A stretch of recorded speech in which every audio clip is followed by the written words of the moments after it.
Welcome to మీనేస్తం upcoming రివ్యూలోకి వెళ్ళిపోదాం. చామంతిని ఎలా అయినా కిడ్నాప్ చేయాలి అని నిషాద్ సెట్ చేసిన రౌడీ చామంతికి ఒక ఇంజెక్షన్ ఇవ్వాలి అనుకుంటాడు. కానీ అది ఫెయిల్ అవ్వడంతో, ఇంజెక్షన్ విరిగిపోవడంతో వెంటనే ప్లాన్ బి అప్లై చేయాలి అని చాలా గట్టిగా ఫిక్స్ అయ్యి రౌడీలకి కాల్ చేసి ఒక స్ప్రేని తెప్పించుకుంటాడు నిషా సెట్ చేసిన రౌడీ. అయితే ఇప్పుడు ఎలా తప్పించుకుంటుందో నేను చూస్తాను అని కోపంగా అక్కడి నుండి వెళ్ళిపోతాడు ఆ రౌడీ. ఇది ఇలా ఉండగా హర్షవర్ధన్ చంద్రికకి మాటిచ్చినట్టు శ్రావణ శుక్రవారం రోజు ఇద్దరం కలిసి గుడికి వెళ్దాం అని అన్నారు కాబట్టి ఇంటి బయట కార్లో వెయిట్ చేస్తూ ఉంటారు కొత్త డ్రెస్ వేసుకొని. అప్పుడే చంద్రిక ఇంకా ఎవరు చూడకుండా చుట్టూ గమనిస్తూ ఉంటుంది. కానీ రమాదేవి మాత్రం చంద్రికని గమనిస్తూనే ఉంటుంది.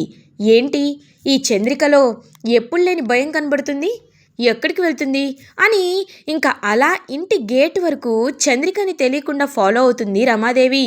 ఇంకా అలా హర్షవర్ధన్ కార్ చంద్రిక ఎక్కడం, ఇద్దరు బయటికి వెళ్ళడం చూసి ఒక్కసారిగా రమాదేవికి చాలా అంటే చాలా కోపం వస్తుంది.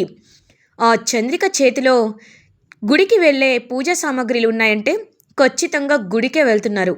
కానీ వీళ్ళిద్దరూ ఇలా కలిసి వెళ్ళడం ఏంటి, నాకు నచ్చట్లేదు.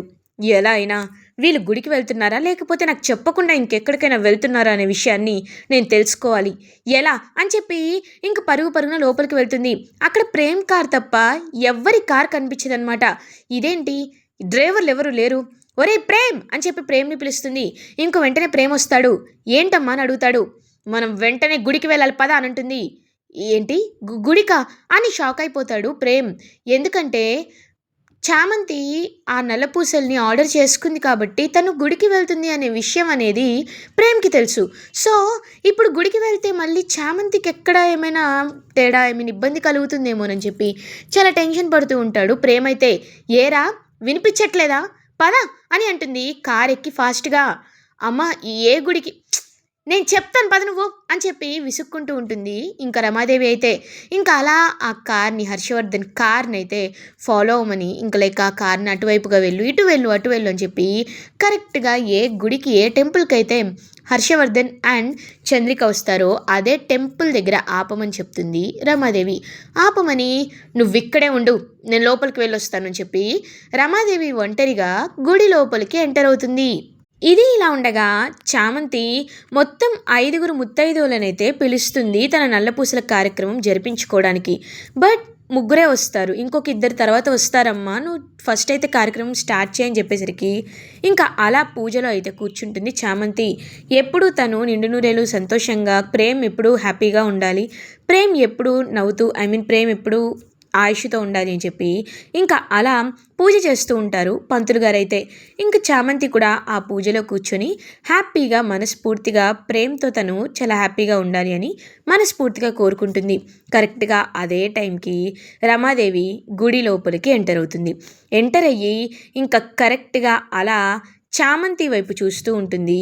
రమాదేవి చామంతి వైపు చూసి ఒక్కసారిగా షాక్ అయిపోతుంది రమాదేవి. ఇంకా అలా షాక్లో చూస్తూ ఉండగానే చామంతి అని గట్టిగా అరుస్తుంది. ఇంకా వెంటనే చామంతికైతే ఏం చేయాలో అర్థం కాదు. చాలా అంటే చాలా టెన్షన్ పడుతూ ఉంటుంది చామంతి. పంతులు గారికి ఆల్రెడీ విషయం అంతా చెప్పింది కాబట్టి చామంతి ఇంకా అలా పంతులు గారు కూడా టెన్షన్ పడుతూ ఉంటారు.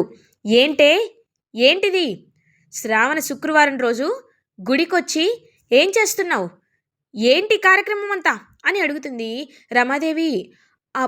అమ్మగారు అంటే అది అని చెప్పి అంటుంటే, ఇదంతా చూస్తుంటే నీకు ఎవరితోనో పెళ్ళైనట్టే అనిపిస్తుంది.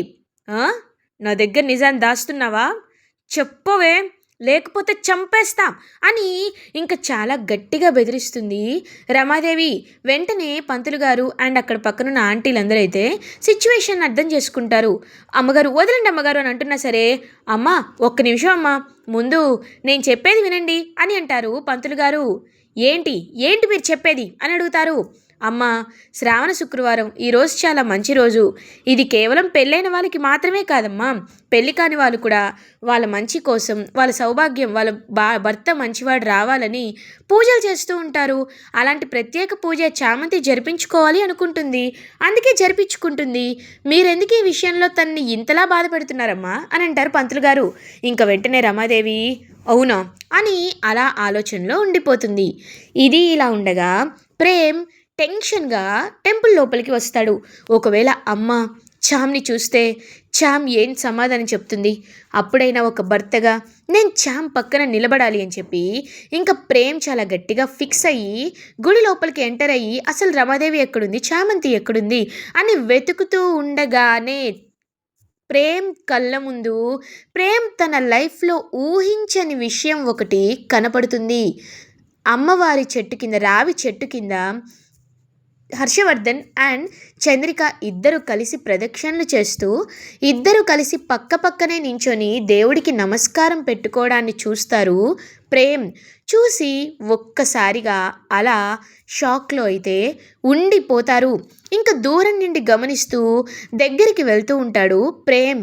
అప్పుడే హర్షవర్ధన్ కాళ్ళకి నమస్కరించి ఆశీర్వాదం తీసుకుంటారు చంద్రిక. అది చూసి ఒక్కసారిగా ప్రేమ్ మైండ్ అయితే బ్లాక్ అయిపోతుంది. ఇంకా అలా హర్షవర్ధన్ తన చేత్తో కుంకుమని తీసుకొని చంద్రికకి పెడతారు. ఇంక అది చూసి ప్రేమ్కైతే one thing he can get the clarity is హర్షవర్ధన్నే చంద్రిక భర్త. చందు ఇన్ని రోజులు తన భర్త ఎవరు ఎవరు అని అడుగుతున్నా నిజం చెప్పటం లేదు. దానికి ద మెయిన్ రీజన్ ఏంటంటే క్లియర్గా Harshavardhan Chandrika wife and husband అని ఒక అతిపెద్ద నిజాన్ని తెలుసుకుంటాడు ప్రేమ్. తెలుసుకొని ఒక్కసారిగా షాక్లో ఉండి ఇంకా వాళ్ళకి ఎలా అడగాలి, అసలు ఎలా ఫేస్ చేయాలి, ఇప్పుడు నాన్న క్యారెక్టర్ని నేను ఎలా డిసైడ్ చేయాలి, చందుని పెళ్లి చేసుకుంటే నాన్న ఎందుకు ఈ విషయాన్ని అందరి ముందు దాచిపెట్టారు, ఈ విషయం అమ్మకి తెలుసా లేదా, అసలు ఏం జరుగుతుంది అనే కొన్ని థౌజండ్స్ ఆఫ్ థాట్స్ అనేవి మైండ్లోకి వస్తూ ఉంటాయి ప్రేమ్కి. ఇంకా ఈ సమాధానాలన్నీ నిజంగా దొరుకుతాయా దొరకవా అని చెప్పి ఆలోచిస్తూ చాలా బాధగా అక్కడి నుండి బయటికి వెళ్ళిపోతాడు ప్రేమ్. ఇది ఇలా ఉండగా చామంతి ఇంకా పెళ్ళి కాకుండానే ప్రత్యేక పూజ చేయడానికి వచ్చింది అని పంతులు గారు నమ్మించడంతో ఇంకా వెంటనే కన్విన్స్ అవుతుంది రమాదేవి. ఎందుకంటే పంతులకి అబద్ధం చెప్పాల్సిన అవసరం లేదు కదా, ఆయన చెప్తున్నారంటే అది నిజమే అయ్యి ఉంటుంది అని చెప్పి ఫిక్స్ అవుతుంది. ఇంకా అలా రమాదేవి అయితే అమ్మ ఈ పూజ విజయంగా పూర్తయింది, సద్వినియోగం పూర్తయింది కాబట్టి ఇప్పుడు నువ్వు ముత్తైదువుల ఆశీర్వాదం తీసుకోవాలి. కాబట్టి ఇక్కడ ఉన్న ముగ్గురి ముత్తైదువుల ఆశీర్వాదం తీసుకున్న తర్వాత ఆవిడ ఆశీర్వాదం కూడా తీసుకోమ్మా అని రమాదేవికి చెప్తారు. ఇంకా రమాదేవి ఏమో నేనివ్వను అని అక్కడిని వెళ్ళబోతుంటే అమ్మగారు ఒక్క నిమిషం అమ్మగారు, ఈ పూజ చాలా ప్రత్యేకమైనది, మీ ఆశీర్వాదం ఉండడం నాకు ముఖ్యం అమ్మగారు, దయచేసి దేవుడి సన్నిధిలో అడుగుతున్నాను కాదనకండి అని అంటుంది చామంతి. ఇది దేవుడి పేరు చెప్పి నన్ను లాక్ చేస్తుంది, ఇప్పుడు నా విషయం బయటపడకుండా ఉండాలంటే కొంచెం పుణ్యమైన చెయ్యాలి కదా అని అక్షింతలు తీసుకొని అలా ఇంకా చామంతి తలపై వేసి అక్కడి నుండి వెళ్ళిపోతుంది రమాదేవి. కరెక్ట్గా అప్పుడే దూరం నుండి చంద్రిక రమాదేవిని చూస్తుంది. బాబుగారు రమాదేవి వచ్చేసింది అని అంటారు. అవును చంద్రిక, మన ఇద్దరం కలిసి కారులో రావడం రమ గమనించినట్టుంది, అందుకే వచ్చిందనుకుంటా. సరే సరే నువ్వు అటుగా వెళ్ళు, రమాకి ఏం సమాధానం చెప్పాలో నాకు బాగా తెలుసు, నువ్వు వెళ్ళు చంద్రిక అని చెప్పి చంద్రికని పంపించి చాలా కూల్గా ఇంకా బయటకు వస్తూ ఉంటారనమాట. హర్షవర్ధన్ అయితే కరెక్ట్గా అప్పుడే రమాదేవి హర్షవర్ధన్కి ఎదురుపడుతుంది. ఏంటి హర్ష, ఏం చేస్తున్నావు ఇక్కడ అని అడుగుతారు. రమ, నీకు శ్రావణ శుక్రవారం అని గుర్తులేదు కదా, భార్యగా నీ బాధ్యతని మన హిందూ సాంప్రదాయ ప్రకారం నువ్వు తీర్చలేదు కాబట్టి నేనైనా నువ్వు బాగుండాలనే ఉద్దేశంతో గుడికొచ్చి దేవుడికి నీకు మనశ్శాంతిని, మంచి వాళ్ళని నమ్మి చెడ్డ వాళ్ళని దూరం పెట్టే బుద్ధిని ఇవ్వమని కోరుకుందామని వచ్చాను రమా అని అంటారు. ఏంటి హర్ష, వెట్టకారంగా మాట్లాడుతున్నావా అని అంటారు. మామూలుగానే మాట్లాడుతున్నాను రమా అని అంటారు. అలా అయితే అదెందుకు వచ్చింది అని అడుగుతారు. ఓ చూసావా, నువ్వు చూసినా ఏముందిలే, నీకంతా తెలుసు కదా రమా అని అంటారు. ఏంటి హర్ష, ఈ మధ్య నీ మాటల్లో చాలా ధైర్యం కనబడుతుంది అని అంటారు. ఏ రమా, నేనేం తప్పుగా మాట్లాడట్లేదే, నీకు తెలుసు కదా అన్నానంతే, అందులో తప్పేమీ లేదు కదా. అయినా చంద్రిక మన ఇంటి కోసం మన కోసం ఎన్నో త్యాగాలు చేసింది. ఎప్పుడు కష్టం వచ్చినా తను విలవిల్లాడిపోతూ ఉంటుంది. అది కూడా తను నన్ను ఎప్పుడు లేనిదే ఒక కోరిక అడిగింది, అది తీర్చకపోతే నేను వేస్ట్ రమా, అందుకే నేను తన కోసమే ఇలా వచ్చాను అని అంటారు. చూడు, నేను చూశాను కాబట్టి సరిపోయింది హర్ష, వేరే వాళ్ళు చూస్తుంటే పరిస్థితి ఏంటి అని అంటుంది. చూడలేదు కదా రమా, ఇప్పుడేంటి, ఇంటికి వెళ్దాం, ఎవరు లేరు కదా ఇక్కడ, పద అని చెప్పి ఇంకా అలా హర్షవర్ధన్ తీసుకువెళ్తూ ఉంటే కరెక్ట్గా అప్పుడే చామంతి ఏమో ఇంకొక్కరు కావాలి, ఇంకొక్క ముత్తైదు ఆశీర్వాదం కావాలి, ఎవరు ఎవరు అని చెప్పి చుట్టూ చూస్తున్నా అక్కడ అన్ని ఎవరు కనబడరు అనమాట.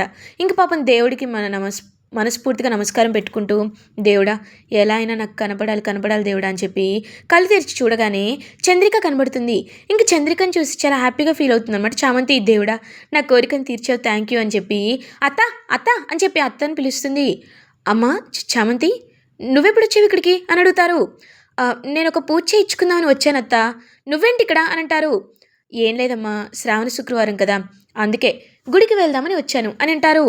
అత్త, నేను ఒక ప్రత్యేకమైన పూజ చేశానని చెప్పా కదా, అందులో 5గురి ముత్తైదువుల ఆశీర్వాదం ఉండాలంట, 4గురిది తీసుకున్నాను, ఇంకొకరు ఎవరు దొరుకుతారా అని చూస్తున్నాను, నన్ను ఆశీర్వదించత్తా అని చెప్పి పాపం మనస్ఫూర్తిగా ఆశీర్వాదం తీసుకుంటుంది తన సొంత అత్త దగ్గర చామంతి. అయితే ఇంకా అలా చంద్రిక కూడా మనస్ఫూర్తిగా చామంతిని బ్లెస్ చేస్తుంది.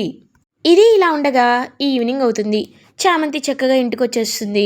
అండ్ చామంతితో పాటు ప్రేమ్, రమాదేవి, హర్షవర్ధన్, చంద్రిక అందరూ కలిసి ఇంటికి రీచ్ అవుతారు. ఇంకా ఒక్కసారిగా షాక్లో ఉండిపోతుంది నిషా. వెంటనే ఫోన్ చేస్తుంది ఆ రౌడీకి. ఫోన్ చేసేసరికి ఆ రౌడీ ఏమో మేడం అని అంటారు. ఏంటి మేడం, ఏంటి మేడం, ఏదో చేసేస్తాను, సాధిస్తాను, ప్లాన్ కూడా చెప్పను, స్కాన్ చేసేస్తానని పెద్ద కబుర్లు చెప్పావు, ఇప్పుడేం చేస్తున్నావు, చామంతి ఇంటికి వచ్చేసింది, ఏం జరిగింది అక్కడ అని అడుగుతారు. మేడం, ఇవాళ గుడిలో ఎక్కువ మంది జనాలు ఉన్నారు, శ్రావణ శుక్రవారం కదా మేడం, అందుకే ప్లాన్ చేయడం కష్టమైనా అటాక్ చేయడం ఇబ్బంది అయింది మేడం అని అంటారు. ఇప్పుడు ఏంటైతే ఈ సోదంతా నాకెందుకు, ఎప్పుడు ఎప్పుడు ప్లాన్ చేస్తున్నావు అని అడుగుతారు. మేడం, ఎప్పుడైనా ఫస్ట్ స్టెప్లో ఫెయిల్ అయ్యానంటే తర్వాత ఇంకా గట్టిగా ప్లాన్ చేయబోతున్నానని, మీరేమీ కంగారు పడకండి, నేనున్నాను కదా, నేను ఖచ్చితంగా మీకు మాట ఇచ్చినట్టే మీరిచ్చిన ఆ డబ్బులకి నేను ఖచ్చితంగా న్యాయం చేస్తాను మేడం, అది కాస్త లేట్ అవ్వచ్చు, కానీ నేను చేసేది మాత్రం చాలా పక్కాగా ఉంటుంది మేడం అని అంటారు. సరే, నమ్ముతున్నాను, మళ్ళీ ఇలా లేట్ చేయకు, నాకు అసలే చాలా చిరాకు అని కాల్ కట్ చేసి చామంతి వైపు చూస్తూ, చామంతి బ్రతికిపోయావే, కానీ ఏదో ఒక రోజు నీ పని అయిపోతుందిలే అని చాలా అంటే చాలా క్రూయల్గా నవ్వుతూ క్రూయల్గా చూస్తూ ఉంటుంది చామంతి వైపు నిషా. ఇది ఇలా ఉండగా ప్రేమ్ ఒంటరిగా కూర్చొని ఇంకా తను చూసిన ఆ సిచ్యువేషన్ని గుర్తు చేసుకుంటూ ఉంటాడు. ప్రేమ్ అయితే అప్పుడే చంద్రిక వస్తుంది. బాబు, ప్రేమ్ బాబు అని పిలుస్తుంది. ఇంక ప్రేమ్ మాత్రం అలా ఏం రెస్పాండ్ అవ్వకుండా సైలెంట్గా ఉంటాడు. బాబు, ఏంటి బాబు, అక్కడ అందరూ భోజనం చేసేశారు, మీరేమో చూస్తే కనబడలేదు, మీరేంటి ఇంకా ఇక్కడే ఉన్నారు, రండి బాబు అని అంటుంది చంద్రిక. పాపం అలా చంద్రిక వైపు కన్నీళ్లతో చూస్తూ ఉంటాడు ప్రేమ్. బాబు, ఏమైంది, ఎందుకలా ఉన్నారు అని అడుగుతుంది చంద్రిక. చందు చందు నీతో నీతో ఏం చెప్పాలో కూడా నాకు అర్థం కావట్లేదు చందు అని అంటారు. బాబు, ఏంటి బాబు, మీలో ఎప్పుడూ నేను ఇలాంటిది వినలేదు, మీరు మీరు ఏ విషయంలో బాధపడుతున్నారు అనేసరికి చందు అని హక్ చేసుకొని ఏడుస్తూ, ఈ విషయాన్ని నేను చందుతో చెప్పాలా వద్దా, చిన్నప్పటి నుండి చందు నన్ను అమ్మలాగే పెంచింది, అలాంటి తన ముందు నువ్వు మా నాన్న భార్యవా అని అడిగితే చందు ఖచ్చితంగా నొచ్చుకుంటుంది, అలా అని అడగకుండా ఉండలేకపోతున్నాను, ఇప్పుడు నేను ఏం చేయాలి, నిజాల్ని ఎలా తెలుసుకోవాలి అని తనలో తానే బాధపడుతూ ఉండిపోతాడు ప్రేమ్. అసలు బాబు మనసులో ఏముంది అని పాపం అలా ఆలోచనలో ఉండిపోతుంది చంద్రిక. ఇలా ఎపిసోడ్ ఎండ్ అవుతుంది. ఫర్దర్ ఎపిసోడ్ రివ్యూస్ ముందుగా మీకు కావాలి అనుకుంటే మా ఛానల్ని సబ్స్క్రైబ్ చేసుకోండి. Thanks for watching.